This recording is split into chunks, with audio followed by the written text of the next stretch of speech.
Hey aliens, just before we get into the episode, I'm here to give a little bit of a trigger warning. Today we will be talking about some sensitive material, including the recent O.J. Simpson news and the world of wrestling and WWE, WWF. So if you are not a big fan of that or are sensitive to it, don't be afraid to skip over those sections and move on to the next topic. We love you. We care for you. Please take care of yourself. And if you need any help with anything, reach out to your local mental health hotline. And with that, on with the episode.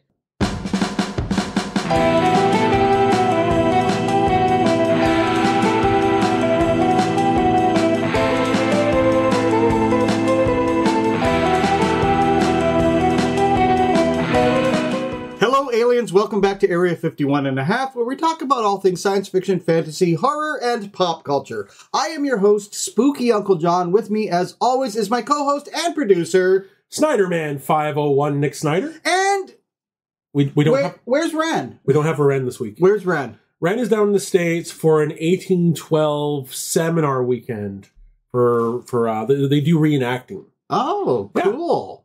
Yeah. Cool. Yeah. That's really cool. It is. I didn't even know they had seminars on those sort of things. To be fair, neither did I until they signed up for this. So nice. Yeah. Nice. Nick. Oh my goodness, Nick. I have a few things to talk about. First of all. So, remember when I was on the set of Prodigal Father? And we couldn't take selfies. We couldn't take pictures of the set or selfies or anything. Yeah. Guillermo del Toro has posted a selfie of him in front of the ship. Of course he has. And I'm like, oh, sure, he can do it. Of course he can. He's Guillermo del Toro. He can do whatever he wants. To be fair. But I'm just like, oh my God, really? And so I thought that was funny. I thought that was hysterical. That is really funny. Yeah. Sure, Guillermo, you can do it, but us lowly extras, we can't. Well, that's because you're a lowly extra. Well, I'm not. You are the dirt upon his feet. No, he knew my name. He knew your name. That's true. He knew my name. I am not the dirt upon his feet. I am the stain upon his shoe. Because I guess that's an upgrade. Anyway, speaking of movies, so we talked about Ghostbusters on the last one. Yeah. I went to see it. Yeah. I left, not because the movie was bad, but the movie had been ruined for me. And I got a pass from them because there were a group of noisy teenagers just talking throughout the whole thing and stomping up and down the stairs and the whole bit. So, I went back to see it again. Liked it better this time because the first time I was like hating on the movie, and I was like, okay, so it wasn't the movie's fault. I still have some criticisms of it, but it was overall not bad. So then I decide I'm going to go see 3 other movies. 3 movies in a row, Nick. Noisy teenagers talking through it. I even, like, at one point, I even said to the one group in the one movie, I said, could you please keep it down? You know, what the hell? Yeah. Like, now, I'm not ripping on teenagers, but it is the group. It does seem to be them lately. Because, I mean, there have been noisy adults, too. Yeah. But I just don't get how people, if you want to talk, if you want to have a conversation, if you want to giggle and laugh, go to a coffee shop. Yeah, exactly. Go to McDonald's. I paid to hear the movie, not you. And I'm sitting a great distance away. They're like way up there in the nosebleeds. I'm down at the front. And like here's the thing with me. Like I've had these experiences over the years. Like I remember going to see Butterfly Effect, and the girl sitting next to me was annoying the living crap out of me. I remember going to see Alien versus Predator with my dad, and he wound up threatening to shove his foot up one of the kids' ass and then kick it back down. Yeah, but this is the thing, though. Like, that used to be the occasional Yeah, exactly. This is over the years. This is 3 movies in a row To the point that when I saw Civil War last night, I sat there and I said, God, I hope there's not a bunch of teenagers that are going to spoil this one for me. You know, like, yeah. I actually said that to the management. Yeah. You know, because it's not fair. Like, it's not. There are no manners left. Tickets are expensive. You're paying to be there to watch a movie. To me, the cinema's sacred. I love going to the cinema. It's, for lack of a better term, it's my church. Yeah. It's where I go to have that religious experience because I love film. I love theater. And that's it for me. If someone ruins it for me, I remember years ago I got into a verbal altercation with some guy because his girlfriend kept kicking the back of my seat, and I asked her multiple times politely to stop until I wasn't polite anymore. Then the boyfriend got involved. It was a problem. But again, far and few between. I don't like it when people go to the theater. No, I hear you. Actually, yeah, let me just rephrase that. I don't like it when people go to the theater. The theater should just be for me and me alone. I have had that experience. It's glorious. Isn't it great? It's glorious. But yeah, I remember years ago seeing a movie and this kid in front of me kept being a brat, basically, and people would tell him to be quiet, and he'd be like, oh, I'm sorry. And so finally, I'd had enough of him, and I said, would you please be quiet? And he says, oh, my bad, I'm sorry. And I leaned forward and I said, you are not sorry, because you have been told multiple times by multiple people, and now it's me, to shut up, and you don't do it. So you are not sorry. So I'm telling you for the last time, young man, shut up. You know what's, yeah, like that's the thing. Sorry. You keep doing it, so you're not sorry. But anyway, now another thing, we'll move on in a bit, but another thing that has become commonplace in movie theaters that really bothers me, cell phones. Oh, yeah. I mean, to your point, the movie tickets around our area have gone up. Yeah. And the amount that you get from this concession has gone down. Yeah. So, like, for a movie ticket, a small popcorn and a drink, it's $30. Yeah. I don't have a lot of money. Yeah. You know, and, like, I just dropped $30. I don't want to be disturbed. Yeah, exactly. And why? Yeah, anyway.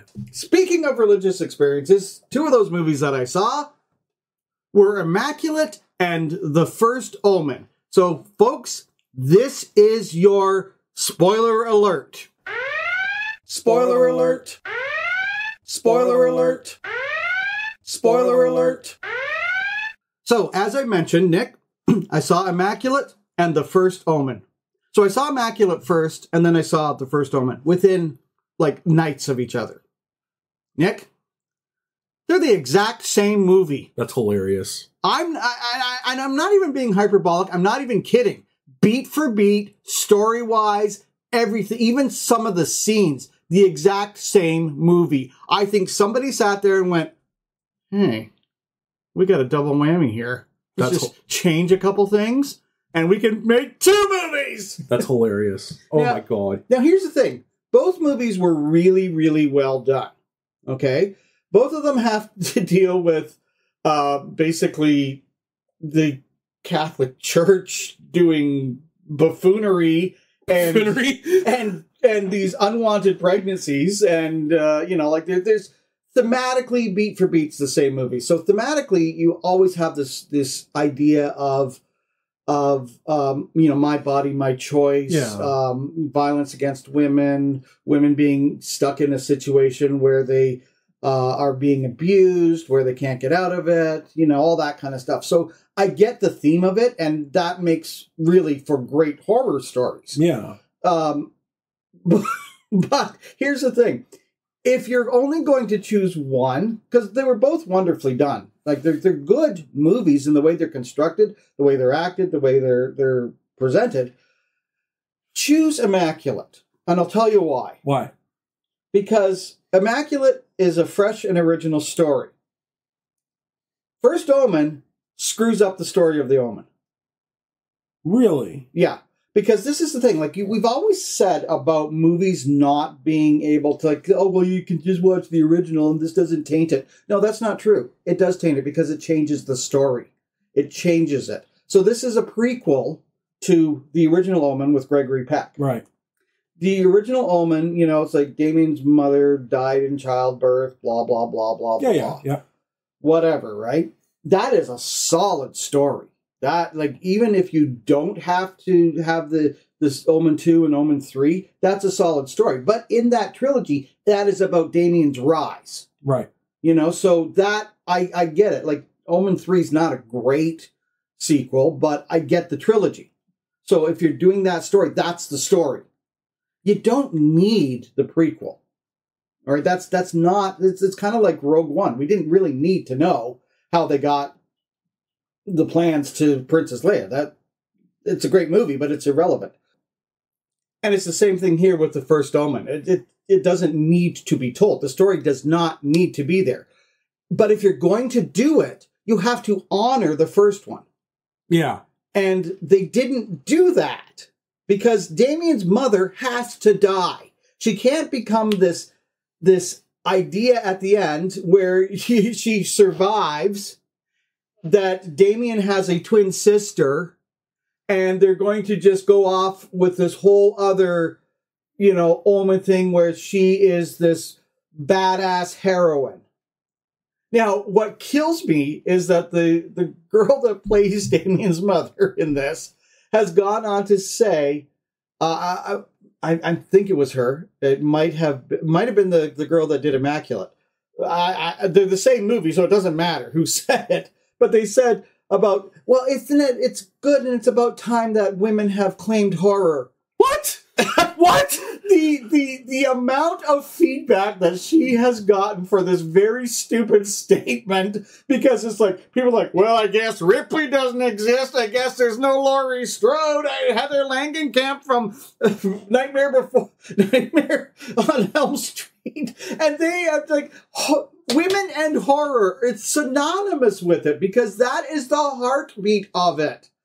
I mean, not that I'm a big fan of the movie, but even recently, Lauren Laverna from Terrifier 2, she was a pretty badass lead lady. Oh, but not only that, because like maybe she's sitting there thinking, well, you know, you have Michael Myers and you have Freddy Krueger and you have Leatherface, all dudes. Yeah, all bad dudes that are harming the women.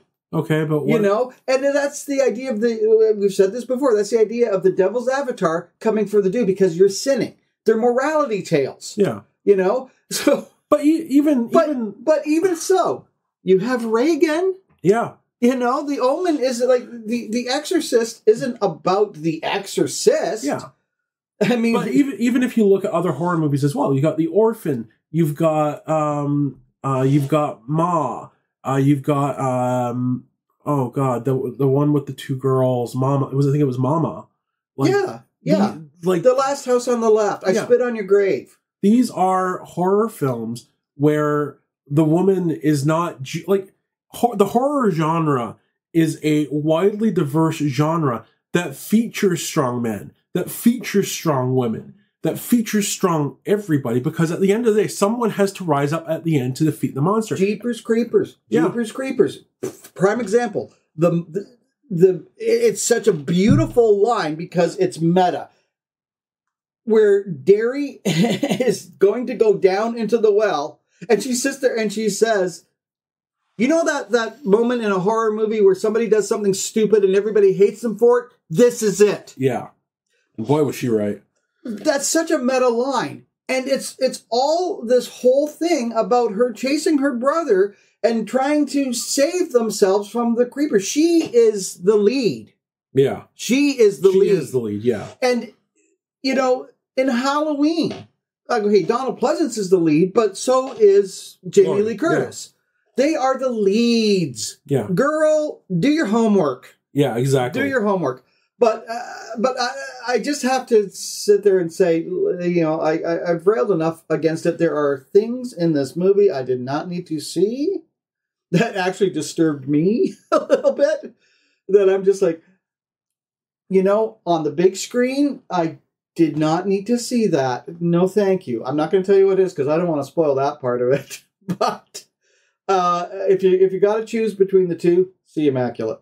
See Immaculate because it's a fresh story, whereas the First Omen, it ruins it for me. Just Hollywood, stop Stop. When you have something good, just stop. We don't need to go back there. Yeah. We do. I mean, I'm guilty of it. I went to see it. Mm-hmm. But just don't. Don't offer it to me. Just don't. And on that note, Nick, how can our aliens get a hold of us? Well, they can find us on our social medias. That's Instagram, Threads, and TikTok at the Area 51H. You can find us on Facebook and YouTube by searching for Area 51.5. And don't forget to check out our Patreon for all sorts of exclusive goodies and a shout out during our podcast. Yay! And now it is time for Nick's Pop Culture Roundup. Indeed it is. John, it has been... So we've been away for a couple of weeks. You know, with Easter... I've been busy with a bunch of wrestling stuff. I had some personal stuff in my life, which I'm not going to get into here. It's been a couple of weeks, but there has been so much over the past couple of weeks.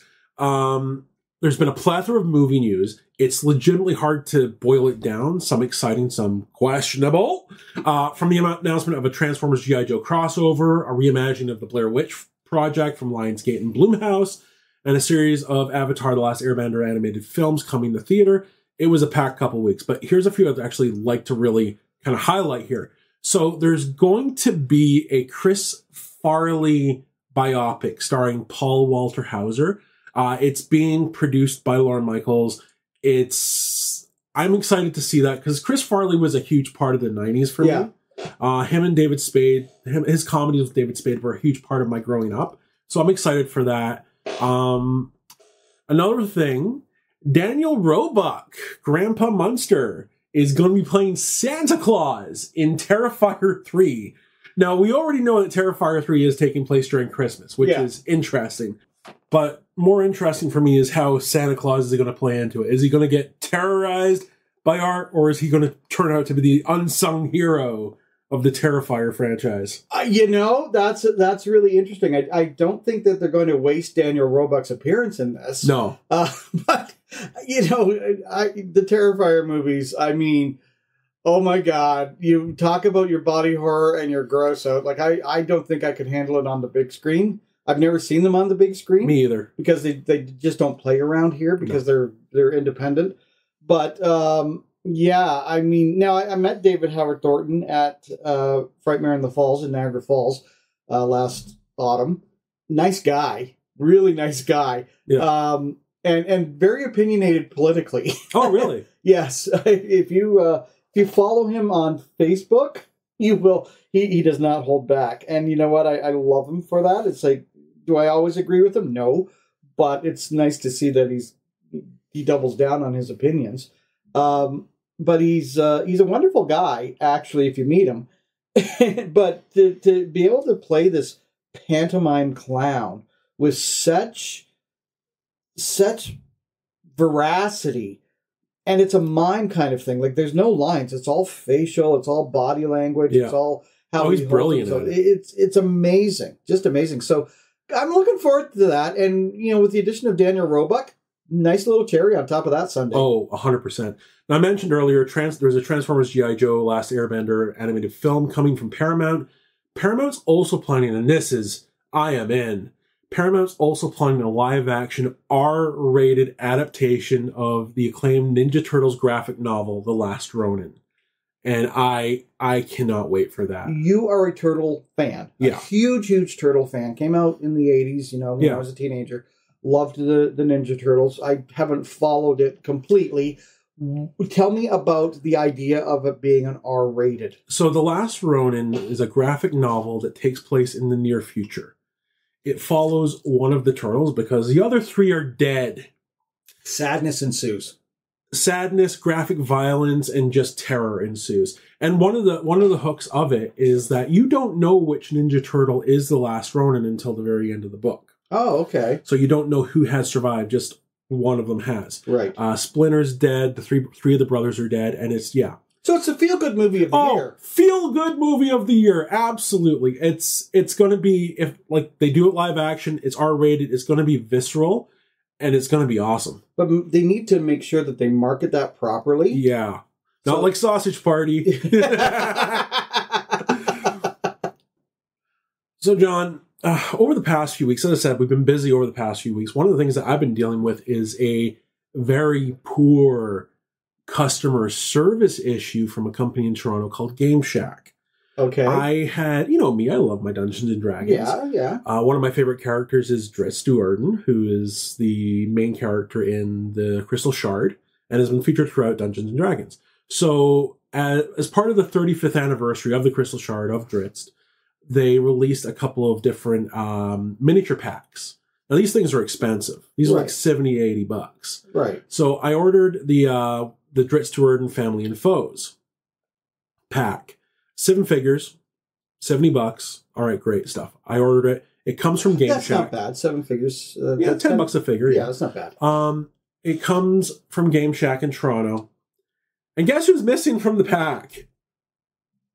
Drizzt. So, okay. This seems like an easy enough thing to deal with. I call them, say, hey, my pack that's supposed to have Drizzt doesn't have Drizzt. Can you do something for me? Yeah, email us. Okay, thanks, I guess.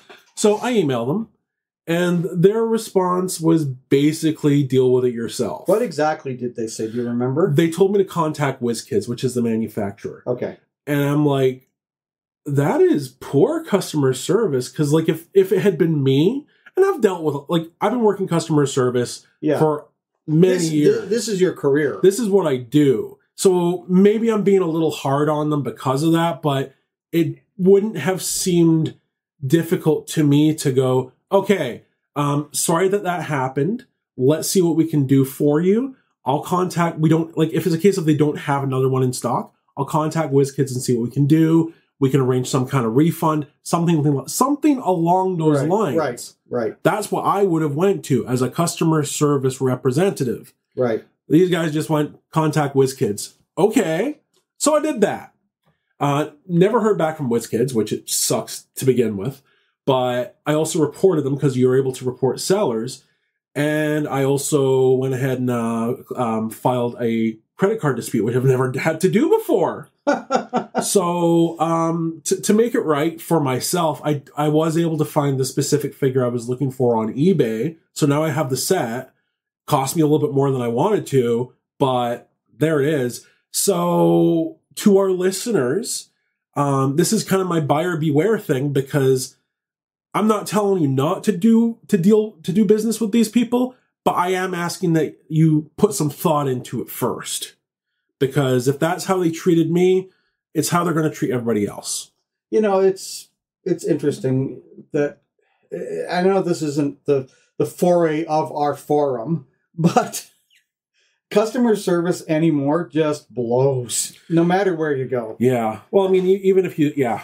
And I don't know why, but it is what it is. It is what it is. I can think of a number of reasons why you might have been treated that way. Nothing to do with you, of course. Yeah. But, you know, like maybe they've been inundated with this. There might have been a problem from WizKids. You know, like obviously the person is probably not being paid huge wages. Probably not. They are a store in Toronto. And like, there's the thing. Like, I looked into it to see if this was an issue. And normally that type of thing would be all over the D&D Reddit. No, nothing like that. So it's a one-off, and they didn't treat you well. Yeah, exactly. That's kind of how I react to it when they don't treat me well. So, yeah. All right. Well, folks, we're going to issue just a second trigger warning here because we have a very sensitive topic that we need to talk about. Yeah, we do. And so if O.J. Simpson triggers you, you've been warned. Nick, O.J. Simpson has passed away. Yeah, cancer. Holy crap. That I was walking to work when I saw that news, and for our younger audience to understand the shock that's involved in this, O.J. Simpson became, for all the wrong reasons, mind you, became an icon in the mid-90s. So I saw... I don't know if icon's the right word. He became very infamous. Yeah. Now, let's back up just a minute. O.J. Simpson was a star football player. Yes, he was. And was able to parlay that cred into doing movies. Yep. Some of the greatest movies, like the Naked Gun series. He was in the Towering Inferno. You know, he was a star. He was originally up for the role of the Terminator as well. Really? Yeah. I did not know that. Yeah. So he was a star. Now, we go to the 90s. Yep. And this is where somebody just unzips and whizzes all over their legacy. Yeah. Because O.J. Simpson, one fine morning, it was a beautiful day, and CNN is just watching everybody stopping, watching the LAPD chase a white Bronco down the highway. In the slowest car chase ever. No, it wasn't the slowest car chase ever. It was a pretty good car chase, but I mean, everything had been blocked off. Everything had been completely blocked off. They were off. after this guy. Who is in this white Bronco? Everybody is asking. It was O.J. Simpson. Yeah. O.J. Simpson was on the lam. He was fleeing a scene. His wife, Nicole Brown Simpson, and boyfriend Ronald Goldman were dead. Yeah. Not looking good for the juice. The juice is on the loose. I remember being a kid, and prior to this, because I didn't watch sports, the only prior acknowledgement I had of Simpson was in the Naked Gun movies. Yeah. And I was, because this is the type of thing that you only see, at this time, I'd only seen in a movie, right? Yeah. So I was like bewildered by this. This was huge. This was shocking. Right. And then everything else after that was just a deluge because it didn't let up. It made so many people famous, so many people iconic. I still remember the name of the judge, Judge Lance Ito. Yeah. How many judges ring around someone's head for that long? Oh, Nick, I'm going to blow your mind here a little bit. One of the biggest reality TV shows is Keeping Up with the Kardashians. Yeah, exactly. Yeah. That started with Papa Kardashian. Yeah, it did. Being in the O.J. Simpson case, being like one of the lawyers. Yeah. It gets better. Oh, no. It gets better because Mama was rumored to have had an affair with the Juice. Oh, really? Yes. To the point that I'm not trashing anybody's names, to the point that one of the Kardashians' fraternities was in question.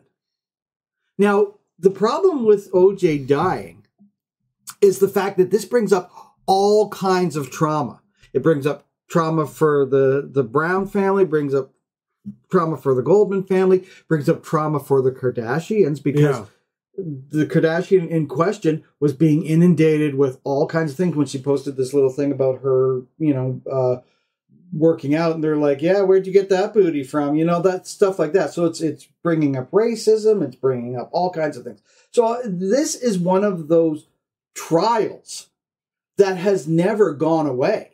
No. People dressed up as Judge Ito for Halloween even. I remember seeing pictures of people with the glove. Yeah. If the glove don't fit, you must have quit. Yeah. I did my law thesis when I was doing the paralegal course, and we had to do like our big presentation at the end. I did it all on forensic science, and you betcha I explained why O.J. Simpson got off. And it boils down to this. I'm not saying he didn't do it. I'm just saying that because the forensics got messed up, it was questionable. There was reasonable doubt. And in the aftermath of all of that, the man still had the gall to release a book called If I Did It. Yeah. We're not, listeners, aliens, we're not making light of this. This was a very traumatic situation, right? It really was. But it also speaks to pop culture. You never would have had Keeping Up with the Kardashians had Papa Kardashian not been the lawyer. Well, even to this, up until then, and even to this day, I've never listened to an ongoing court case on the radio in my classroom. Oh. But when I was in school, the teacher had the radio on. We were listening to this in school. People were skipping work. They were skipping school. We were riveted to the TV. Like the O.J. Simpson case was huge. It was massive. Literally cases a century. And there's been so many big cases since then, but nothing has really touched the level of pop culture, of pure infamy that this has. But when you think about what O.J. Simpson also meant to the black culture in the United States of America, right? Yeah. Like, this is, like, he was their hero. Like, you couldn't touch him.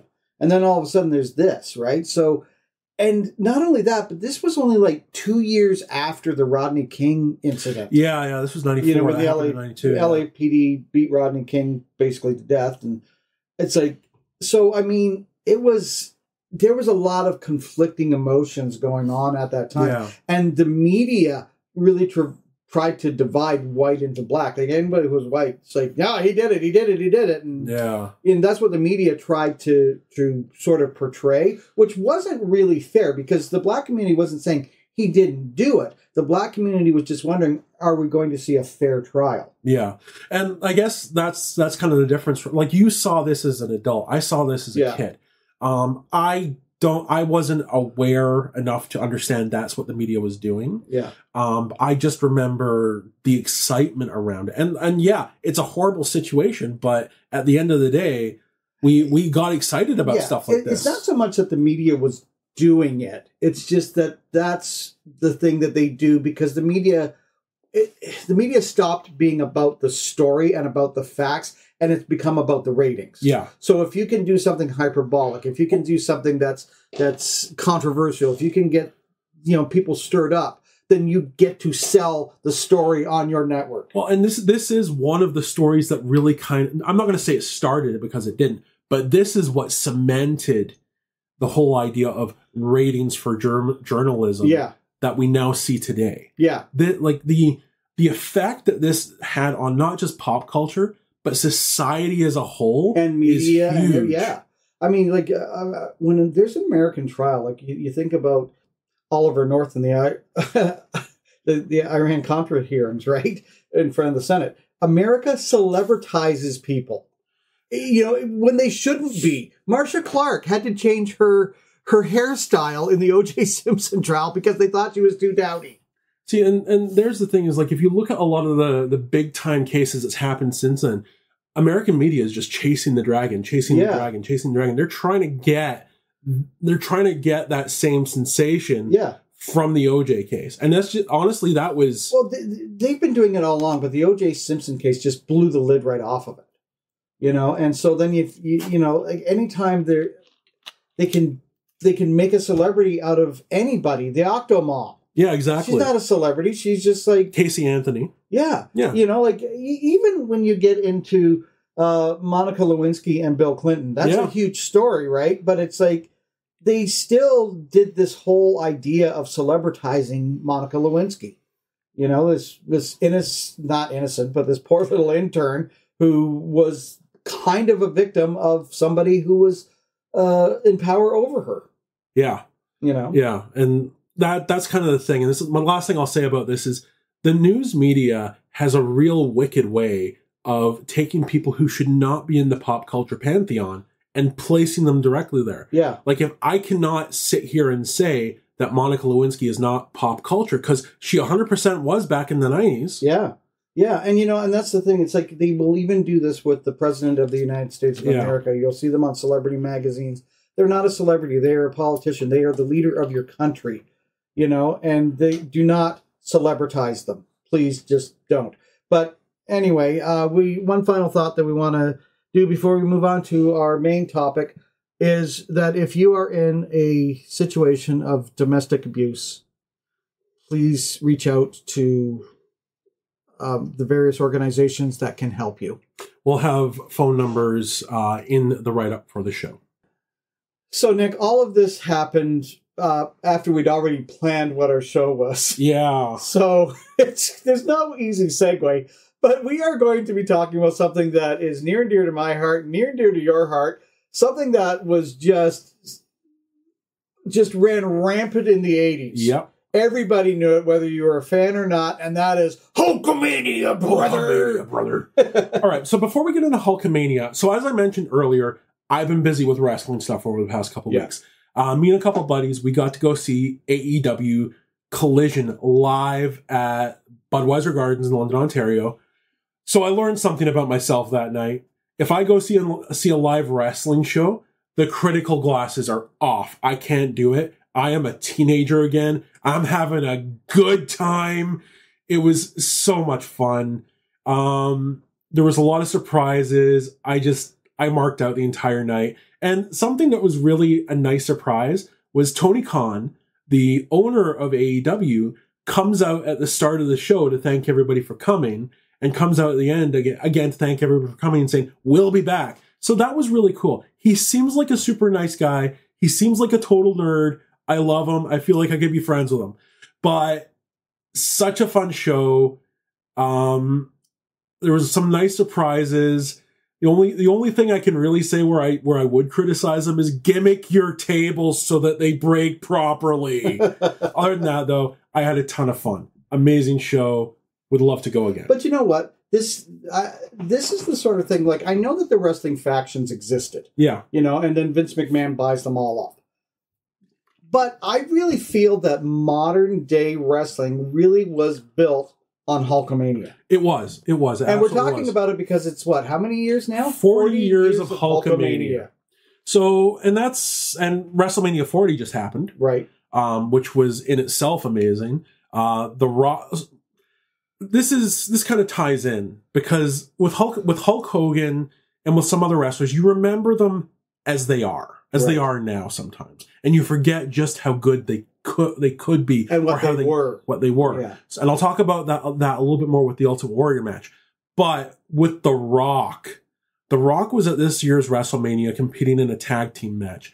And I forgot how good of a heel, how good of a bad guy The Rock could be. He was nasty in this feud with Cody Rhodes. He told Cody Rhodes he was going to take his belt, whip him with it, and go cover it in his own blood and go show it to his mom. And he did that at WrestleMania.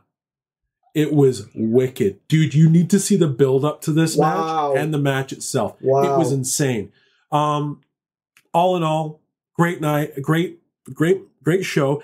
I do wish they would go back to one night shows because when you get to that second night, it's a lot. WrestleMania is 2 nights now, Saturday and Sunday night. Oh my God. 4-hour shows each.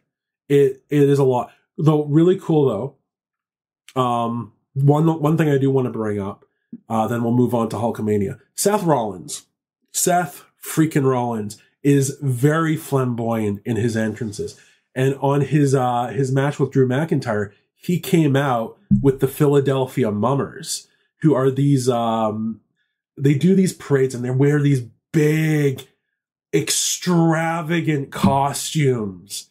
And it was just so much fun watching that. But anyway, so that was WrestleMania 40. Great show. If you haven't had a chance to see it yet, go check it out. There was a lot of really neat things. There was a big FU from Steph McMahon to Vince McMahon. That was interesting. But everything absolutely wonderful. But you're right. Hulkamania was kind of the birth of the golden age of wrestling. It was the tent pole. Yeah, and that includes WrestleMania as well. So before we begin, Nick, I think what younger generations have to understand about this, I was there at the birth of it. I was a teenager. It was the 80s. Yeah. Hulkamania was huge in the 80s. If you weren't a wrestling fan, you still knew who Hulk Hogan was, what he was, and how important he was. Yeah. There was cereal. There was a cartoon. I love that cartoon. There was all kinds of, there were toys. There were everything, all built on Hulkamania. Yeah. So where does it start? Where did Hulkamania start? What made the Hulkster the Hulkster? So there's a lot of conjecture over where it starts, but we're going to start with when he won the title from the Iron Sheik. Oh, now, yeah. The month prior, the Iron Sheik had won the title from Bob Backlund, who himself had a lengthy title reign. Right. Now, at that point, and even still to this day, there's the whole idea of the foreign menace. So you had the Iron Sheik, who was the foreign menace going up against Hulk Hogan. The Great American Hero. The Great American Hero, exactly. And a lot of that is actually what played around Hulkamania as well. But he won the title from the Iron Sheik, and boom, Hulkamania goes into overdrive at that point. He is everywhere. As you said, cereal, toys, cartoon. When I was a kid, I had a bed sheet with Hulk and the Road Warriors and Big Boss Man and a whole bunch of others on it. And he was there, like, he was like like I said, the great American hero, but also this whole idea of something for kids, right? Like, wrestling wasn't really that vicious at that time. You know, like they did do the gimmick of, you know, the blood on the forehead, but those were sort of done for special matches. Yeah, exactly. This was something you could bring the whole family to. Vince McMahon at the time was not insane and had marketed it properly. You had Jesse Ventura on the mic. You had, you know, Vince McMahon didn't even know he was the owner. Yeah. You know, thought he was just a commentator. And they just sold Hulk Hogan so well because he always had that tagline saying to the kids, say your prayers, eat your vitamins. So one of my favorite things is it was actually Jess McMahon who brought Terry Bollea into the WWF as Hulk Hogan in 1980. But at that point, Jess McMahon was very much about the cultural heroes. You know, you had Bruno Sammartino for the Italians and all that stuff, right? He wanted Hulk Hogan to be an Italian. Now, at this point, no, sorry, not an Italian, an Irishman. And he wanted him to dye his hair red. And Hulk Hogan was like, I'm already going bald. I don't want to do that, brother. So it looks like you're going to have a blonde Irishman. So that's how he got the name Hulk Hogan, by the way, is just Jess McMahon wanted an Irishman. Right. So moving right along, WrestleMania 3. One of the Pontiac Silverdome. Ooh, this is one of the, not just one of the biggest moments to Hulkamania, but one of the biggest moments in wrestling, period. Let's save that for a minute because I think we're getting just a little bit ahead of ourselves with that because like that is a whole discussion. We could have a whole podcast based on Andre the Giant turning heel. Yeah. So, I mean, what we have to understand is that before we get to that build-up, that whole thing of solidifying Hulkamania. Yeah. You know, so he defeats Iron Sheik. And Hulk Hogan is not defeated. Like, he held that belt a long time. 4 years. Yeah. I don't know if that's a record, but... No. But, like, that's a long time. So the only person that has held it longer than him was Bruno Sammartino, who held it for, like, 8 years or something. But in terms of the WWE/WWF... It's still the same lineage. Okay. So that's it. Okay. Bruno Sammartino has the record. So, anyway. So, kids are loving them. They got the headband, the whole thing, right? Everybody loves Andre the Giant. He had this feud with Big John Studd because he was the only person that could actually sort of mirror him in a way because he was a big man himself. Yeah. And then there is this surprise moment where Hulk Hogan's on the mic and Andre the Giant comes down, smiles the whole bit. And it starts this feud between Hulk Hogan and Andre the Giant, where Andre the Giant accuses Hulk Hogan of being jealous of him. You know, just out of nowhere. He's the biggest thing. He knows he's the biggest thing. I'm the biggest thing in wrestling, you know. And to everybody's shock and surprise, he has come into the circle with Bobby the Brain Heenan. Oh my God, Bobby Heenan. The ultimate manager villain. So I'm going to ask you a question on this because I've only seen this in recap. You were able to see this live. What was this like for you? We don't have a camera in front of my face, but I speak for all of North America when I say we all did the Kevin from Home Alone. We didn't scream, but we all went, "What?"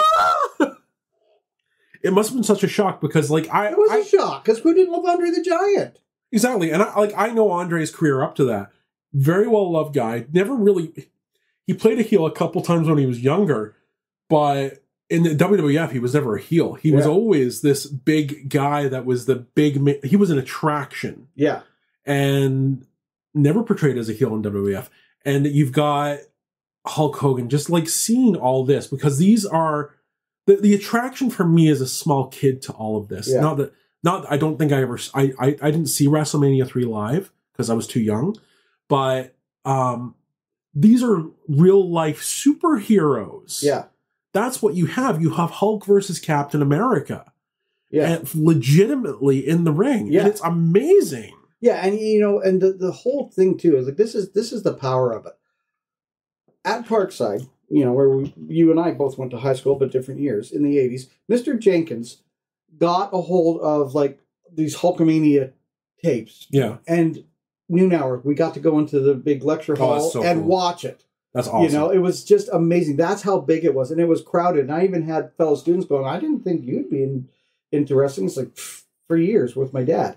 Anyway, we're a little off topic. So here we go with the ultimate showdown. I mean, people still speak in hushed tones about WrestleMania 3 at the Pontiac Silverdome in Michigan. So one of the neat things about wrestling sometimes is that it's guys who are just full on ego. Yeah.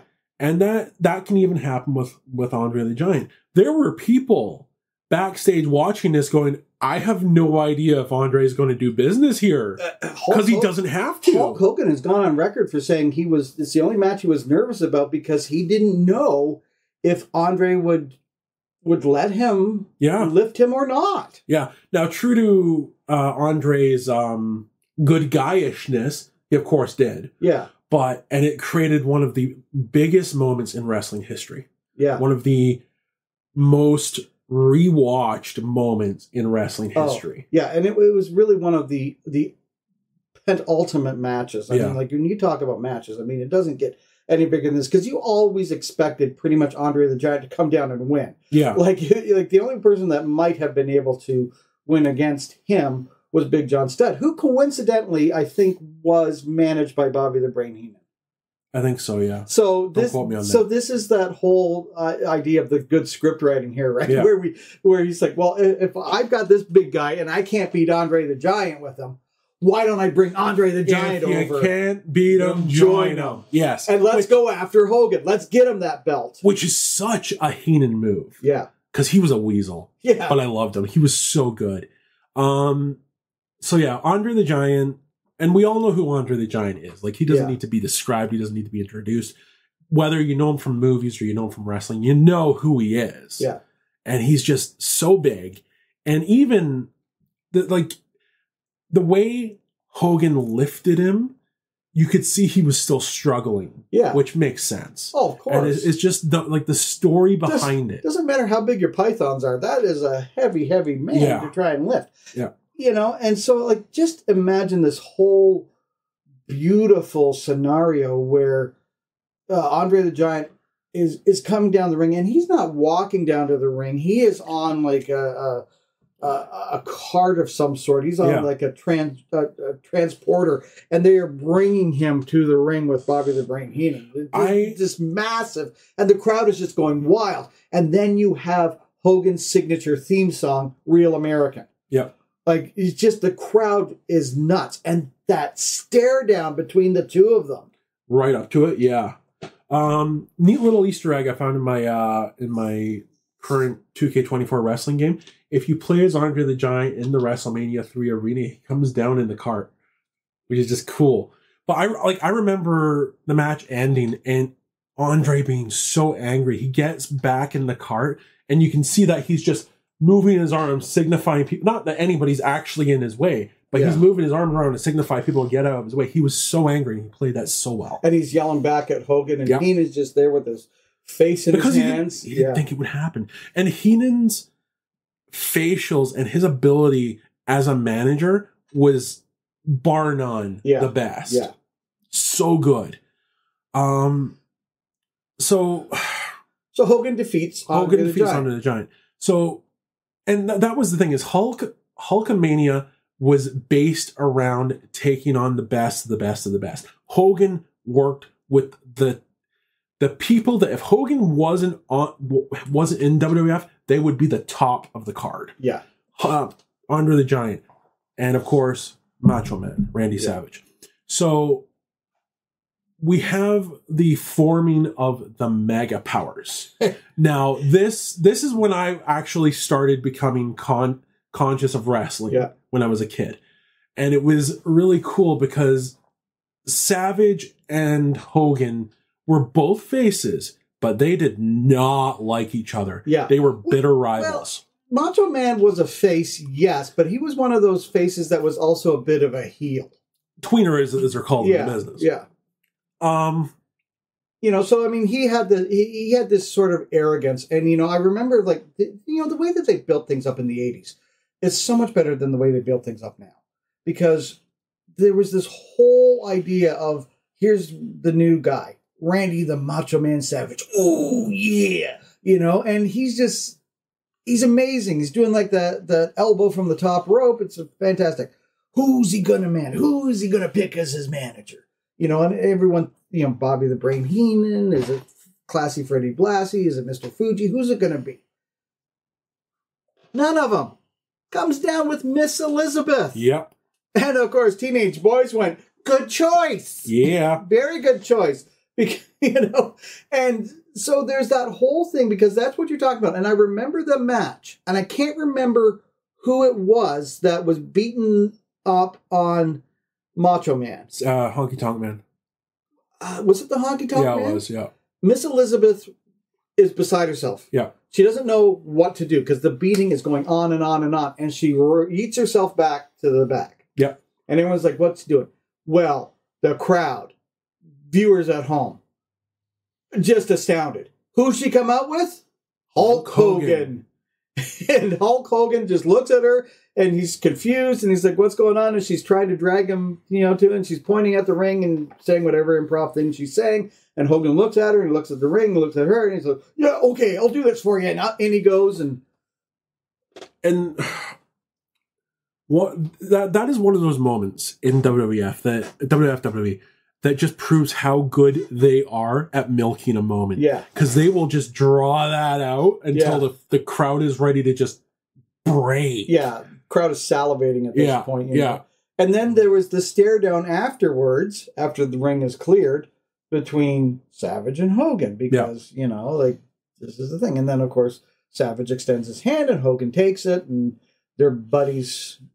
And even when they do the handshake, it's just milking it, because they're putting their hand out and they're slowly moving towards each other's hand. Like there's a force pushing them against each other. Is this going to be an alliance? Is it going to be a setup? What's the whole thing? And, and then of course you see the pythons.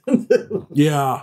The muscle and all that kind of stuff. Hulkamania and Macho Madness together. Just ridiculous. Yeah. I mean, and this is the thing. I think that in the day, they would put really good partners together. Yeah. They had really good tag teams back then. Where nowadays they just put random people together and hope for the best. But matching Hogan into anybody with a tag team it was gold. Yeah. You could do no wrong with Hulk Hogan. Nothing. No kidding. And then I guess we get to that point. And maybe you don't want to get to that point just yet. Maybe you want to talk about something else. You probably want to talk about Hogan and the Warrior. Well, let's talk about... So, they break up, right? The Mega Powers break up. Yeah. And that becomes this huge schmoz at WrestleMania 5. And the storytelling in that was brilliant, because during a match with the Twin Towers, Akeem knocked Savage into Miss Elizabeth, and Hogan took her to the back to get medical attention. Right. And Savage felt he had been abandoned. Yeah. And that's what led to that match. And it was a brilliant match, a wonderful match. Honestly, those two in the ring together, absolutely brilliant. Can't go wrong with that.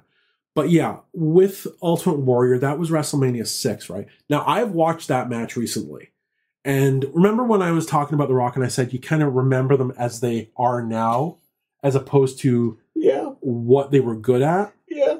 So I had forgotten how good Hulk Hogan was, not just at selling a move, but drawing out the pain of the move to draw you into the match. And he was excellent on the mic. He was.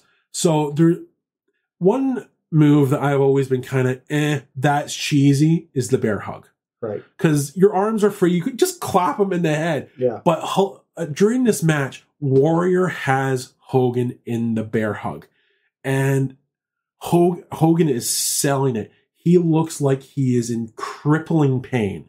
he looks like he is being ripped apart. And it's drawing me right into this match that I've seen a billion times before, that I've seen so many times in the past. I know the outcome. I know how this is going to work. But he gets into the bear hug and he's hulking it. He's hulking it.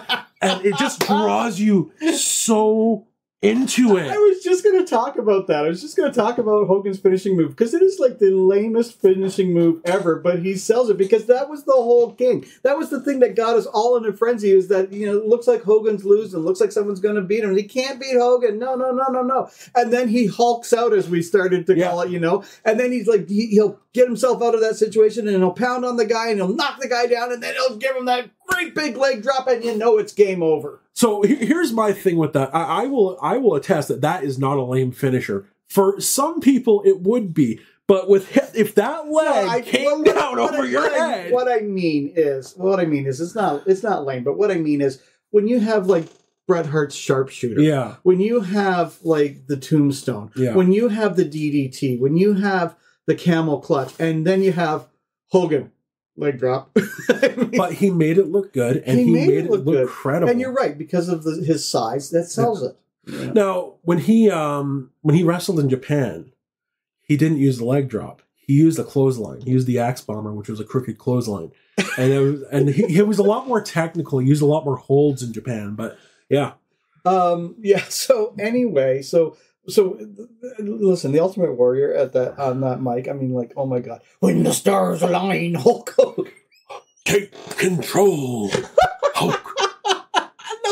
Nobody knew what he was saying. Nobody knew. I don't even think the people at the WWE knew what he was saying. And they 100% didn't. Like, Jim Ross would sit there and be like, what? Jim Ross has some choice words about Ultimate Warrior, but we'll... well, listen, talk about interviewers just for a brief second. Mean Gene Okerlund. Oh, my God. He was fantastic. And I'm pretty sure he was sitting there going, what? Yeah. Well, like Mean Gene Okerlund, I remember one of my favorite Macho Man Randy Savage promos is the Cream Always Rises to the Top promo. Now, this is a testament to how good Savage is on the mic, because he was just sitting in catering, and he's got one of those little pots with cream in it, and he goes, okay, I can make a promo out of this. And he does. And Okerlund is standing there like, okay, sure. But, he never showed it. There was like Gorilla Monsoon, Mean Gene Okerlund, and Billy Redline were great interviewers. Yeah. They were just fantastic. Especially because they looked so small, except for Gorilla Monsoon against these big guys, right? So back to Hogan. I mean, so now we get this. Like, he's had some really great matches. None of them really do compare to the Andre the Giant one. No. But then he goes and leaves the WWE. Yeah. Goes over to WCW. WCW and forms the NWO. Well, so he went over to WCW in 93. NWO formed in 96. Now, when he moved over to WCW, at that point, Hulkamania was already starting to it was waning. It was waning. It was the 90s was a whole different era. But this is the point that I'm getting at. I still remember the look of disbelief on this woman in the audience's face, whether she was a plant, whether it was genuine, whether the camera just caught her, I don't know. But I still see that woman with her perm and her big glasses and just this look of shock when Hogan turned heel. Yeah, I think it was genuine because, like, when Hogan turned heel, the crowd started throwing garbage in the ring. Like, they started throwing all sorts of litter in the ring. They were not happy. And, well, of course not. This hero, say your prayers, eat your vitamins, kids, yay, cereal, movies, toys, everything. And now he's going to be a bad guy. But to Terry Bolleo's credit, I thought he was really smart about this. He said, if I'm going to do this heel thing, because he didn't really want to do it, but he decides to do it because he's professional and all that. If I'm going to do it, then the only way Hollywood Hulk Hogan can win is if he cheats. Yeah. Now, because he didn't want to set that up, because he'd already set this whole thing up about, hey kids, if you're honest and if you're good and if you're true, you're going to succeed. Yeah. You know, so he didn't want to send that mixed message. You know, like he had to be losing. And if he was going to win, then he had to cheat. Yeah. Because he wanted them to see the bad guy not being as good as the good guy. And as his WCW career went on, it started going into the crapper, but whatever. I'm going to purposely skip over WCW, and we're going to move into when the NWO came into the WWE, because this became one of the defining moments of wrestling for my childhood, or my teenagehood specifically. So the NWO comes back after WWE buys the WCW. And it winds up being Hulk Hogan versus The Rock at WrestleMania 18 in Toronto, Ontario. Now, first and foremost, if you're not a wrestling fan, you need to understand that Canada is a very vastly different audience than the rest of the world. Yes. They will boo the faces and cheer the heels just to be chaotic. They love screwing with the show, and that's all there is to it. Hulk Hogan was the heel going into this. I don't know if that's 100% true. I'm just going to say we like who we like. I will agree with that, but there are people. There are times that they just want to screw with the show. Yeah, you and Alex particularly. Yeah. I won't mention some of the out-of-pocket stuff I yelled during AEW. But anyway. Which is why I don't go with them. So Hulk Hogan versus The Rock. Hulk Hogan's the heel going into this, and The Rock is the face. And they wind up both coming out as the face, because the planned match is Rock was going to beat Hogan, and it was going to go into this lengthy feud. But Toronto had other ideas, and they started chanting for Hulk Hogan. They started chanting Hulkamania. And by the end of this match, Hogan and The Rock, Hogan had been beaten, sure, but they shook hands, and the crowd went nuclear. It was one of the most insane moments at that point I'd seen in wrestling. Now, I've seen some others that would rival it, some others that are more insane. But at this point, this was huge. Yeah. And he came out the next night. He broke away from the NWO, and Hulkamania still rules. Yeah. And unfortunately, that petered out because of some stuff that happened with Hulk Hogan later on. He wound up becoming Mr. America. It was a bit silly, but for that one night, he had his reality TV show too, and yeah. Have you ever seen it? I've seen an episode or two. There's a YouTube channel called Wrestling with Regret. They did a review of both seasons, and it. What I do remember of it is his daughter Brooke, right? Yeah, she was moving out, and Hogan's in Target. Now, listen, this is to me just one of those things when you see something that. I can't remember if it was the Electric Company or if it was Sesame Street off the top of my head, but there used to be this little song for children back in the day that said, one of these things is not like the others. One of these That's Sesame Street, yeah. One of these things does not belong.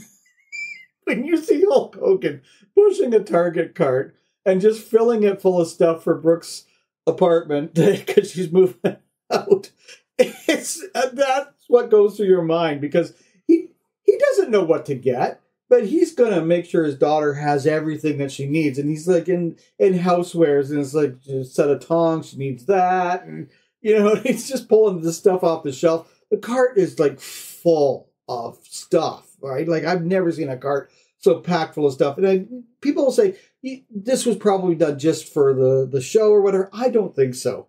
I think this was genuine. Like, loves his daughter, whatever, right? And I'm just like, that is just... because he's huge, right? He's got the 24-inch pythons, and he's towering over everything. And can you imagine going into your average Target and there's Hulk Hogan in housewares just like trying to decide which is the better frying pan. Well, this one's the size of my hand. This one's a little bit bigger than my hand. Hulk Hogan was, and frankly to this day, still is larger than life. Well, yeah, because there is a difference between Terry Bollea and the character of Hulk Hogan. Yeah. And I want to make that clear because I love Hulk Hogan. Terry Bollea, he's done some questionable. He's done a lot of questionable. He's done some questionable things. But that character of Hulk Hogan back in the 1980s, my hero, everybody's hero. Like we had like a couple heroes in the 80s. Luke Skywalker, Hulk Hogan. Like these were like huge. You know, everybody loved him. My mom, who didn't watch wrestling, loved Hulk Hogan. Vince McMahon had something he called the airport test. And to this day, I think Hulk Hogan was the epitome of the airport test. The airport test is you're walking along the airport and you see someone who's so much larger than life that you have no choice. And you know how packed airports are. Yeah. That you have no choice, but to, not just to notice this person, but to turn and look at them. And Hogan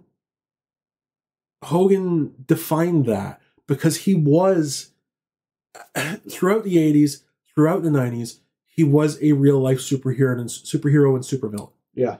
He looked like a superhero. He had TV shows and movies where he played superheroes, and it was credible because it was his look. Yeah. He played it so well. Hulk Hogan's rock and wrestling. I mean, wrestling honestly was never bigger than in the 80s, I think. Do you know who voiced Hulk Hogan in the Rock and Wrestling cartoon? Who? Brad Garrett. Well, you know, that makes sense. Makes perfect sense. It does, doesn't it? But I mean, like wrestling in the 80s was massive. Yeah. I mean, like that's when they started bringing celebrities into Wrestlemania. Yep. You know, like you have all of those wrestlers, you know, like Iron Sheik, Nikolai Volkov, Captain Lou Albano, just to name a few, Brutus the Barber Beefcake, all in Cyndi Lauper's video for Goonies. Yeah. You know, like it was fantastic to see that was how big and popular wrestling is. I honestly, maybe the Attitude Era, but I haven't seen wrestling that popular since. No. I'd agree with that. I mean, wrestling right now is in a boom period, which is great, but it's still nowhere near. Well, we're going to see. Let's wait and see how things go with the Paul Triple H Levesque era. Okay, as they're calling it. It's in a boom era. I can't disagree with that necessarily. But what it's not in is a household name era. Yeah. And that's like the 80s household name. That's why I'm saying this. Let's see how the Paul Triple H Levesque era goes, because the crazy old man is gone. Yeah. That's it. He sold a ton of his stock. He's gone. Yeah. Thank God. But as far as it goes, they are, and it looks different. They got rid of Kevin Dunn, who was the longtime producer since the mid 80s. They got this new guy, and they're using drones. They're using new types of cameras. It looks different. It feels different now. It's more modern, yeah. It's much more modern. And do you ever think we'll ever see Hogan back for even a guest appearance? A guest appearance, sure. Well, I mean, we're never going to see him in the ring again. That can't happen. No. He's because he spent 20 to 30 years jumping on his butt, he has wrecked his back. Yeah. It is what it is. No, but I mean, like, sometimes I wonder if they, you know, like, Jesse the Body Ventura became a commentator. Yeah. You know, like, wouldn't it be great to have Hogan as a commentator, or wouldn't it be great to have him as a special referee? Or even, what used to happen is when wrestlers, like Classic Freddie Blassie was a wrestler. Yeah. And he got too old, so he became a manager. Well, and so there's an issue with that. So Jake Roberts is currently managing a guy called Lance Archer in AEW. Now, on paper, the idea of Jake Roberts as a manager, absolutely brilliant. There's two problems. One, Jake Roberts is amazing on the mic. He's not good at putting other people over on the mic, and that becomes very self-evident when he does a promo for Lance Archer. Two, Jake Roberts is a big guy. So by having him with Lance Archer, who in himself is a fairly big guy, he he doesn't look as impressive. Yeah. And that's going to be the problem with Hulk Hogan. He's a big man, whoever you pair him with, and especially with today's crop of wrestlers. Yeah, that's true. They're sleeker. Yeah. It's like the Terminator versus Terminator 2. Yeah. Oh, speaking of Lance Archer, when we were at the London show, we wound up staying in the same hotel as the wrestlers. So one of my buddies rode the elevator up with Lance Archer. Nice. Yeah. So Hogan hasn't tainted his legacy, I don't think. Maybe a little bit, maybe not. I'm still remembering where he was. I think that really depends on how entrenched as a wrestling fan you are. If you're a casual fan, you're not going to be aware of some of the stuff that he's done or said. Right. I am in the moment when I'm watching a Hulk Hogan match, I'm a kid again. Yeah. It's amazing. Yeah. And I remember what he can do and how enthralling he is. Yeah.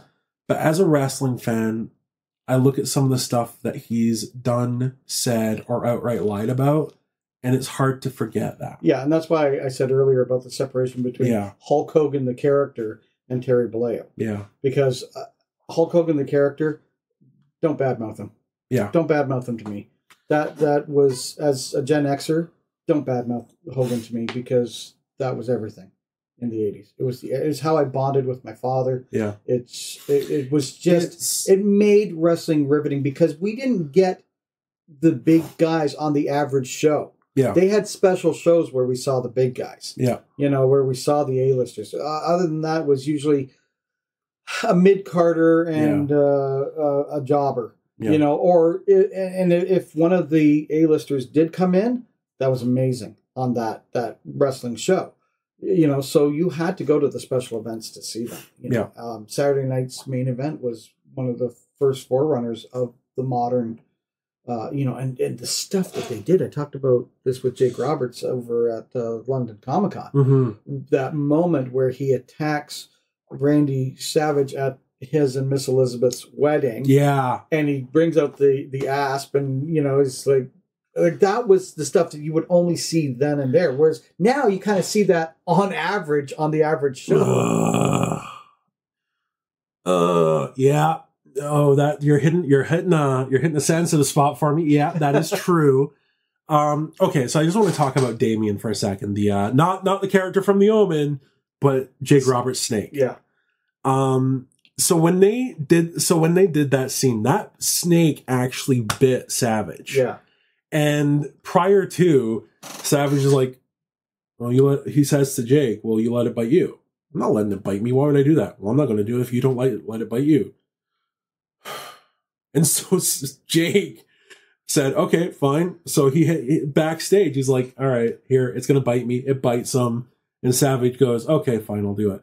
But it's like just some of the stuff that comes out about things that happen backstage. Like, just imagine these giant, meaty men backstage talking about, all right, well, yeah, you have a snake. I'm not going to let it bite me unless it bites you. Yeah. Like, just the ridiculousness of it. I've met Jake Roberts twice, one in Niagara Falls, one in London. And I remember talking to him in Niagara Falls about it. I said, you were my, like, he was. And I don't know why he was, because my mother is petrified of snakes. Mm-hmm. But she was his favorite wrestler. She liked Jake the Snake Roberts for some reason. She'd always leave when he was going to put the snake out. Yeah. But she liked watching him wrestle. And I said, you're her favorite wrestler, but she doesn't like snakes. And he says to me, I got news for you. I don't like them either. And so then I saw him. I went home from that Comic-Con, and I saw the Resurrection of Jake Roberts, or whatever it's called. And I didn't realize that he had been through what he'd been through. So when I saw him at London, it was a whole different story for me, because that's when I put my arm around him very tenderly, and I said, I want to tell you something. I said, I met you in Niagara Falls Comic-Con. I saw the video about your, coming through your addictions and all that kind of stuff. And I told him, I said, I just want to tell you how proud I am of you for doing that, and how proud I am that you've stayed sober, and, keep going. And said, and he was teary. He was getting a little teary. And he said, he told me how much he appreciated that, and how much, that what I said meant to him, because he likes to know that people are in his corner, that they don't just see him as this sort of person, right? So it's like we have to remember that these are entertainers, but they're also human beings. They're gonna make mistakes. They're gonna be fallible. They're gonna make bad choices in their lives. And if somebody, anybody, celebrity or not, anybody is trying to be a better person, don't throw up their past in their face to them. Yeah. Support them. Help them be that better person. And I'm just going to bring this up because I don't think it's talked about really enough, is how amazing Diamond Dallas Page is. Yeah. Because he helped Jake Roberts get back on his feet. He helped Scott Hall get sober. Yeah. He's amazing. Yeah, and his I don't really call it a workout video, but his DDP yoga? Yeah, like there was a guy who couldn't walk. Yeah. The guy's out running now. Yeah, he destroyed his legs because he was a paratrooper during Vietnam. Yeah. And he started doing DDP yoga, and it helped him get use of his legs back. Yeah. So I mean, DDP is amazing. I wish his WWE career had gone a little bit better, but... And on that note, too, one of our friends that we know, Rob Verkest, is in the dark side of the ring playing Brutus the Barber Beefcake. One of the girls, girl I went to college with, Lacey, she played Sunny in Dark Side of the Ring. So yeah, it's really cool. Yeah, I'm happy for Rob. I can't wait to see that episode where he's playing Brutus the Barber Beefcake. But that is actually available to watch now on Crave. Oh, wonderful. Yeah. And on that note, aliens, that is all the time that we have for this episode of Area 51 and a half. Nick, remind our aliens how they can get a hold of us. Oh, you can find us on social media. That is Instagram, TikTok, and Threads at the Area 51H. Facebook and YouTube by searching for Area 51 and a half. And of course, don't forget to check out our Patreon, where you can get all sorts of exclusive goodies, as well as a shout out on the show. So, aliens, this is Spooky Uncle John and Snyderman 501, Nick Snyder, brother. Thanking you for joining us here on the landing pad, and we'll see you again in 2 weeks.